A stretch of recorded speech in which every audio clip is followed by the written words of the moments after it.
Imagine walking into a negotiation. You can just feel the unspoken agendas hanging in the air. Or think about a first date where every little pause and glance feels loaded with meaning. In those moments, we all face the same problem. We're trying to read a book written in a language we were never taught. We guess, we hope, and we get anxious. We see the poker face, but we have no clue what cards they're holding. But what if you could see right past that facade? What if you could understand what someone really wants, what they're afraid of, and what they actually mean, even when their words are saying something completely different? This isn't some superpower from a movie. It's not a mystical gift for a chosen few. It is a skill you can learn.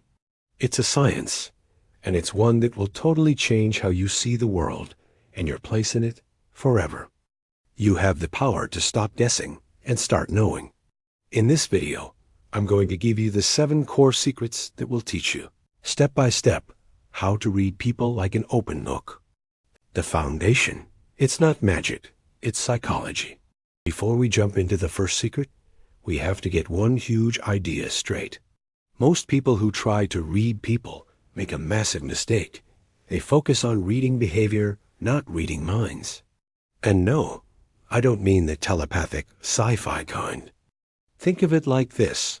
Behavior reading is just predicting what someone will do based on past experience. It's super basic. For example, you know if you offer your dog a treat and say sit, the dog is probably going to sit. You've seen that pattern before. You're reading the behavior. But this is incredibly limited.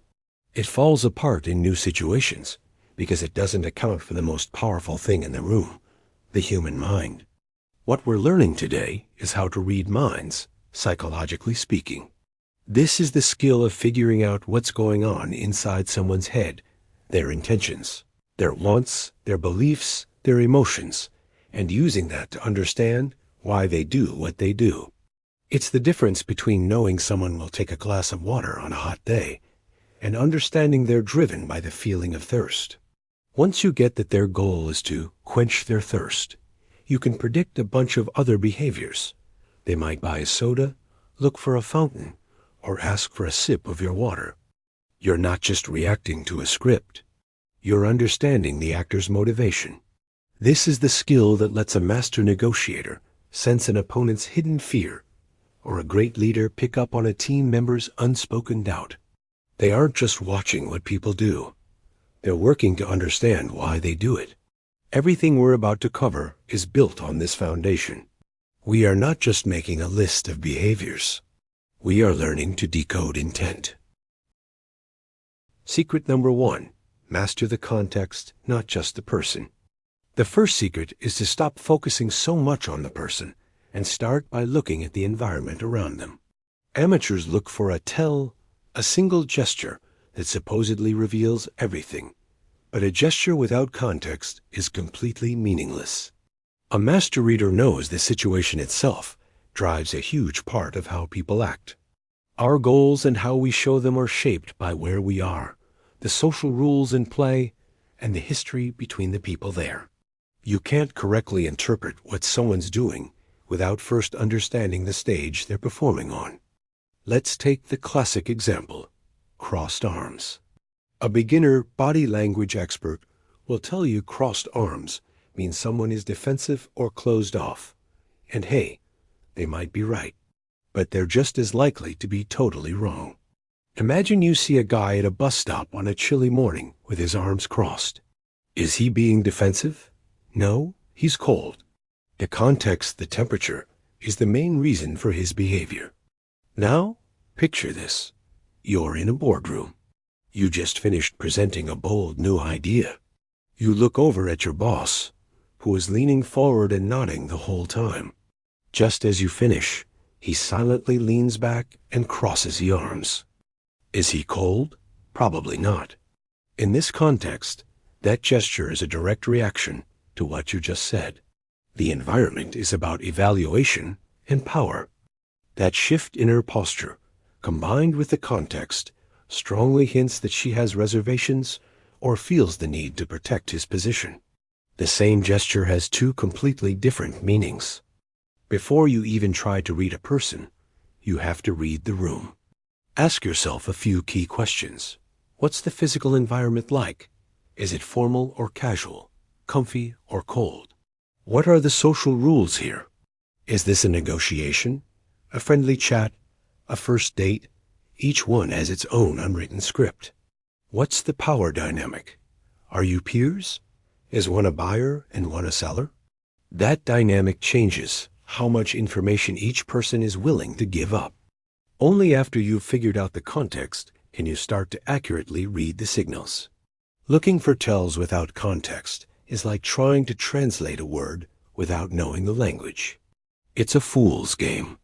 Master the context, and you've already solved half the puzzle. Secret number 2, the power of the baseline. The second secret is something FBI interrogators and psychologists swear by. You have to establish a baseline. You can't spot a meaningful change if you don't know what normal looks like for that person. Every single person has a unique set of habits and mannerisms that make up their neutral, relaxed state. This is their baseline.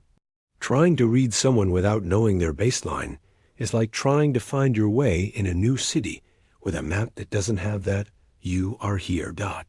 You see a lot of stuff, but you have no idea what's important or where it's leading. A person's baseline is just how they act when they're comfortable and not under pressure. Some people are naturally fidgety. They tap their feet or click their pens even when they're perfectly calm. For that person, fidgeting means nothing. But for someone who is usually very still, a sudden burst of fidgeting when you bring up a specific topic is a huge red flag. On the other hand, some people just don't make a lot of eye contact in normal conversation. If you read their natural style as being deceptive, you've gotten it completely wrong. But if that same person, who usually avoids your gaze, suddenly locks eyes with you when making a promise, that change is incredibly important. So, how do you get a baseline? It's easier than it sounds. You just use the first few minutes of any conversation. Don't dive right into the serious stuff. Start with some small talk. This isn't just being polite. It's your secret mission to gather information. Ask them about things that have no emotional baggage. Did you find the place okay? How was your weekend? I see you're from Chicago. What's it like living here compared to there? As they answer these easy, non-threatening questions, you just observe. Don't stare, just notice. How do they normally sit? How much eye contact do they usually make? What's the natural rhythm of their voice? Do they talk with their hands? That's their normal. That's their calm. You're basically taking a mental snapshot. Once you have this baseline, you have your anchor. For the rest of the conversation, you're just watching for changes from that baseline. When you bring up the budget, does their voice suddenly get higher? When you ask about their last job, do they suddenly break that comfortable eye contact? The deviation is where you find the data.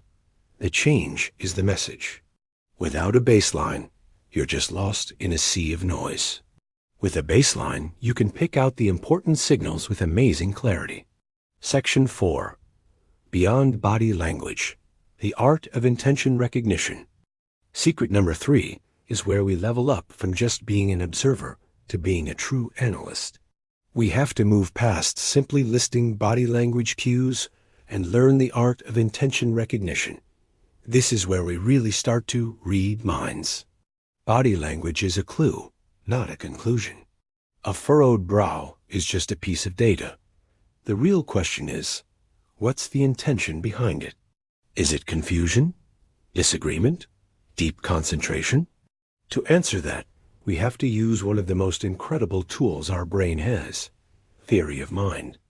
Theory of mind is just the basic understanding that other people have their own beliefs, wants, and intentions that are different from ours. It's what lets us step into someone else's shoes and guess what might be going on in their head. It's the engine of empathy and strategy. Here's how you use it. Let's say you're on a first date. You tell a story you think is hilarious, but your date just gives you a tight-lipped smile and a quick nod. The amateur thinks, they didn't like my story. They must not have a good sense of humor. They read the action, but missed the intention. The master reader sees that same tight smile, but kicks their theory of mind into gear. They start thinking of possible reasons hypothesis for that reaction. Hypothesis 1. They're nervous and trying to be polite, but their anxiety is getting in the way of a natural laugh. The intention is to be nice. Hypothesis 2. The story accidentally hit a nerve. The tight smile is them trying to hide their discomfort. The intention is to avoid awkwardness. Hypothesis 3. They're trying to signal that they're a more serious person. The intention is to manage your perception of them. See how this changes everything? Instead of just writing them off, you now have a few different paths you can explore. You've moved from a simple judgment to a smart social analysis. You're not just seeing what they did. You're trying to understand the mental state that caused it. So the next time you see a signal, a gesture, a tone of voice, don't stop there. Ask yourself the big question. What are 3 possible intentions that could be driving this? Just doing that will force you to see things from their side and will turn you from someone who just sees what people do into someone who understands what they mean. We're about to get into the really advanced stuff, the techniques that separate the casual observers from the true experts. If you're getting value out of this and you want to become a master of social dynamics, do me a favor and hit that subscribe button right now. It tells YouTube you want more deep dive content like this, and it makes sure you won't miss the next video. Go on, it takes 1 second. I'll wait. Done? Awesome. Let's get into the real secrets. Secret number 4. Assume they're rational. This next secret might sound a little weird, but it's one of the most powerful mind hacks you'll ever learn. To truly understand someone, you have to start by assuming they are acting rationally from their point of view. This is based on something psychologists call the rationality principle. It basically says that people will act in a way that makes sense to them to get what they want, based on what they know. The key part is based on what they know. Their actions might look totally irrational or even crazy to you, but that's because you're judging them from your world, with your knowledge and your goals. To read them, you have to ditch your own point of view and try to work backward to figure out theirs. When someone does something that makes you want to throw your hands up and say, "That makes 0 sense," that's your cue. Instead of writing them off, get curious. Ask yourself this game-changing question. Assuming this person is smart, what goal would this action help them achieve? What would they have to believe for this to seem like the best idea? Let's try it out. You're selling a car. You've agreed on the price, financing, everything. The deal is basically done. Then, at the very end, the buyer says, "I'm not signing unless you throw in all-weather floor mats." It's a $50 item on a $30,000 deal. It seems insane to risk the whole thing over something so small. The amateur gets angry. This person is nuts. They're just trying to squeeze me. The master reader applies the rationality principle. Let's assume the buyer is rational. What goal could this serve? Goal 1, the feeling of a win. For some people, a negotiation is a game. They need to feel like they got one last thing, a final win, to be happy with the deal. The mats aren't the point. The victory is. Goal 2, testing you. This could be a final test. If you give in easily on this, they might wonder what else they could have gotten. Being firm is their way of making sure they got the best deal possible. Goal 3, outside pressure. Maybe their spouse told them, "Whatever you do, make sure you get free floor mats." They're not acting for themselves, but to satisfy someone else.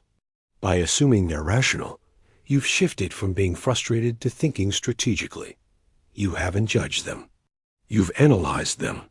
Now you can respond to the real need, not the silly request on the surface. You might say, "Look, throwing in the mats is tough with this pricing, but I want you to feel great about this deal. I'll tell you what, I'll sell them to you at my cost. This addresses their need for a win without just giving in. Never write off behavior as crazy. Crazy is just a word for a type of logic you don't understand yet. Find their hidden logic, and you'll find their hidden motive.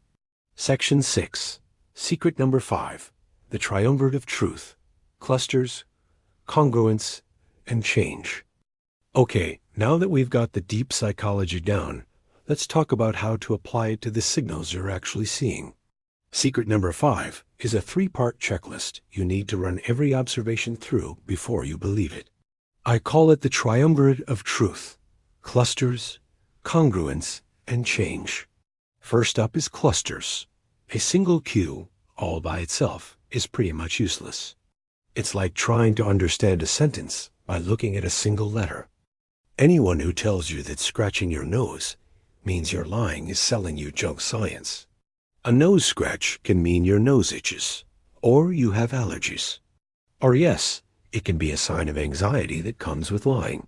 You don't know which it is until you see it as part of a bigger picture. You have to look for clusters of behavior. That same nose scratch, when it happens at the same time the person breaks eye contact, shifts in their chair, clears their throat, and starts using filler words like or you know. Now you've got something. That is a cluster of discomfort signals, all pointing in the same direction. The pattern, not the single point, is what gives you the real insight. Second is congruence. Congruence is about whether a person's words and their body language match up. Does the music match the lyrics? When they're in sync, everything is clear. When they're out of sync, you should always trust the music, the nonverbal stuff. Your boss says, "I'm totally confident in this new plan," but as she says it, her voice sounds hesitant and her shoulders are slumped. This is incongruence. The words say confidence, but the body is screaming anxiety. The body language is a much more reliable clue to her true feelings because it's harder to control consciously. That clash between the two is a huge signal that there's more to the story. Pay attention to it. Ask about it. I'm glad you're feeling confident. What parts are you most excited about, and what challenges do you think we should be ready for? This gives her a safe way to voice the concerns her body is already showing. Third, and most importantly, is change. This connects right back to our second secret, the baseline.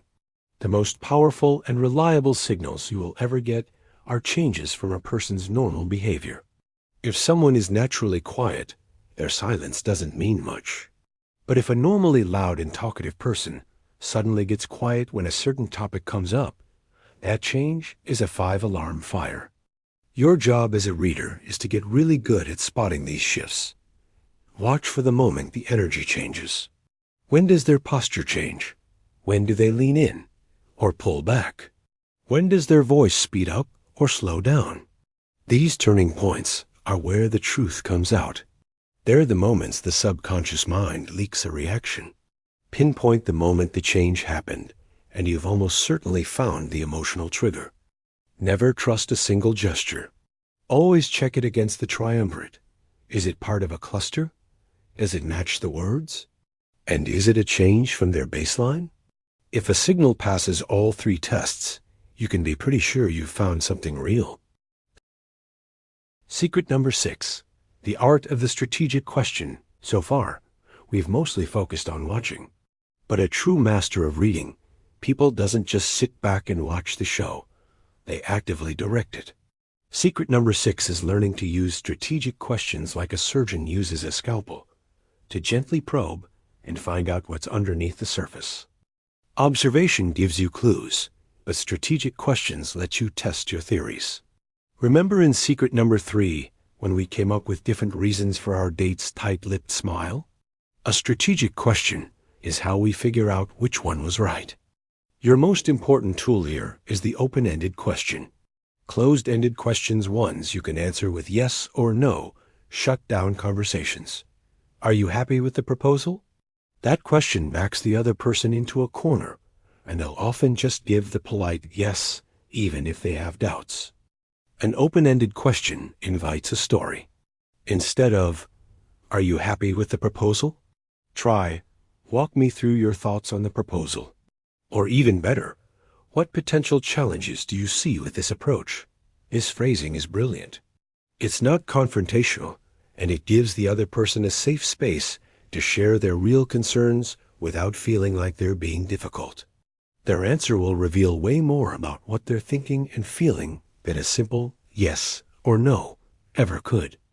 Another great technique is using questions that start with, "Help me understand ... double quotes," or "Tell me more about ...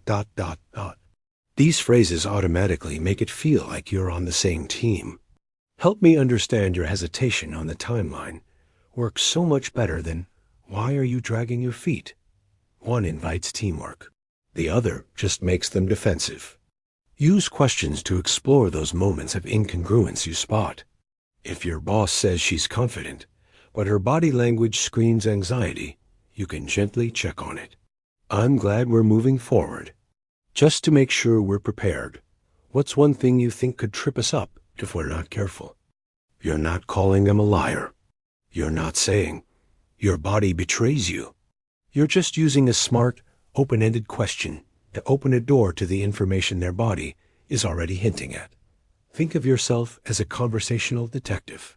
You gather clues, you form theories, and then you use precise questions to figure out what's really going on. Secret number 7, the final filter, empathy. We've made it to the final and most important secret. You can master everything else: context, baselines, intentions, the rationality principle, strategic questions. You can become a perfect human lie detector. But without this last ingredient, all that knowledge is not only useless, but it can be dangerous. The final secret is empathy. Look, these techniques can feel a bit like the dark arts of influence, because without empathy, they can easily become tools for manipulation. You could use this knowledge to find someone's deepest insecurity and use it to crush them in a negotiation. You could use it to fake being the perfect person on a date. You could do that, but you would have missed the entire point. All the data you're collecting, the gestures, the tones, the intentions, are just data points. Empathy is what lets you connect those dots into a human story. Empathy is being able to understand someone else's emotional state, even and especially when you don't agree with them. It's the final filter that turns cold analysis into warm understanding. When you sense a salesperson is desperate, you have a choice. You can use it as leverage to destroy them on price, or you can use it to find a solution where you both walk away feeling good. When you see a coworker is afraid of a change, you can write them off as an obstacle, or you can use it to address their fears and turn them into an ally. The ultimate goal of reading people isn't to get power over them. It's to build a better connection with them. It's about replacing confusion with understanding and conflict with teamwork. The ability to see what someone truly wants and fears is a huge responsibility. It gives you the power to diffuse tension, to make people feel heard, and to communicate on a level that most people never will. This is what builds legendary trust.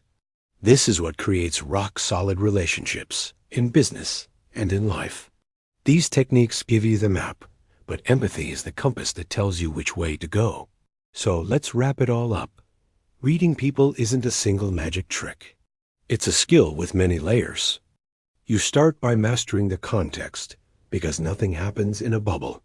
Then, you establish a baseline, so you can separate what's important from what's just noise. You go beyond body language to true intention recognition, figuring out the why behind the what. You use the rationality principle, assuming people make sense from their own perspective. You filter everything through the triumvirate of truth, clusters, congruence, and change to make sure you're accurate. You use strategic questions not to attack, but to gently uncover the truth. And you run all of it through the most important filter, empathy, which turns the skill from a weapon into a bridge. You have the framework now. You won't master this overnight. It takes practice. It means you have to be present and curious in your day-to-day life. But the blueprint is yours. The next time you walk into a negotiation, a party, or any conversation, you're not walking in blind. You're walking in with the ability to see the invisible currents of human intention that guide everything. You're holding the book. Now, go learn to read it. If this guide resonated with you and gave you a new way to see the world, do me a huge favor and hit that like button. And maybe share this video with one person you think could use it. Finally, I want to hear from you. Let me know in the comments, which of these 7 secrets was the biggest aha moment for you? I read every single one. Thanks for watching.